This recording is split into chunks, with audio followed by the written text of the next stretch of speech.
বৈষম্য বিরোধী ছাত্র আন্দোলন দমাতে কৌশল অবলম্বন করেছিলেন অভিনয় শিল্পীদের একটি দল। তারা প্রত্যেকেই আওয়ামী লীগ মতাদর্শী। আলো আসবেই নামে একটি হোয়াটসঅ্যাপ গ্রুপের মাধ্যমে নিজেদের মধ্যকার কথাবার্তা সেরে নিতেন তারা।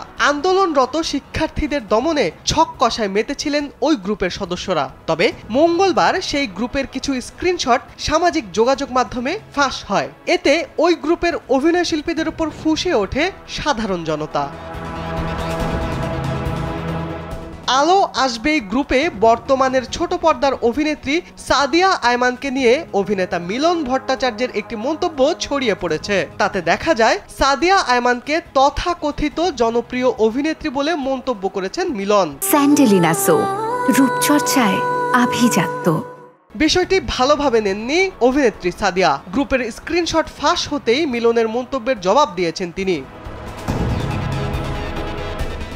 আন্দোলন চলাকালে ক্ষতিগ্রস্ত হয় বিটিভি। তখন একদল অভিনয়শিল্পী শিক্ষার্থীদের পক্ষে কথা না বলে উল্টো বিটিভি প্রাঙ্গণে গিয়ে টেলিভিশনটির ক্ষয়ক্ষতি নিয়ে আওয়াজ তোলেন।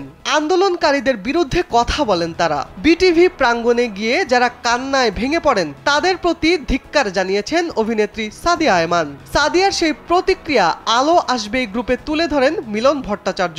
তখন গ্রুপের আরেক সদস্য অভিনেত্রী অরুণা বিশ্বাস জানতে চান কে এই সাদিয়া। জবাবে মিলন ভট্টাচার্য বলেন, এই সময়ের তথাকথিত জনপ্রিয় অভিনেত্রী।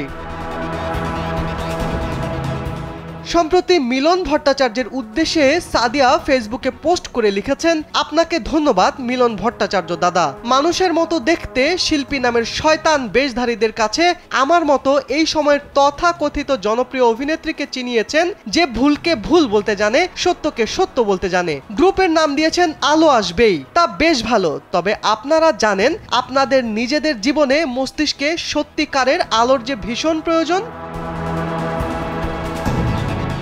সাদিয়ার ওই পোস্টে মন্তব্য করেছেন অভিনেতা মিলন। ক্ষমা চেয়ে এই অভিনেতা লিখেছেন, আমি খুবই দুঃখিত, যদি সম্ভব হয় ক্ষমা করে দিও।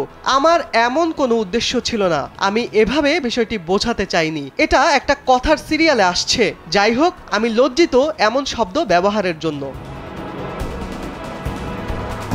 মিলন আরো বলেন, তোমার বিরুদ্ধে আমি নই, বিশ্বাস করো। দুঃখিত, সে সময় দেশের অস্থির পরিস্থিতির জন্য কি যে কথা বলেছি, সত্যি বলছি মাথা ঠিক ছিল না। বিশ্বাস করো, আমি চাই তুমি বিষয়টা বোঝো, তোমার বিরোধী নই আমি।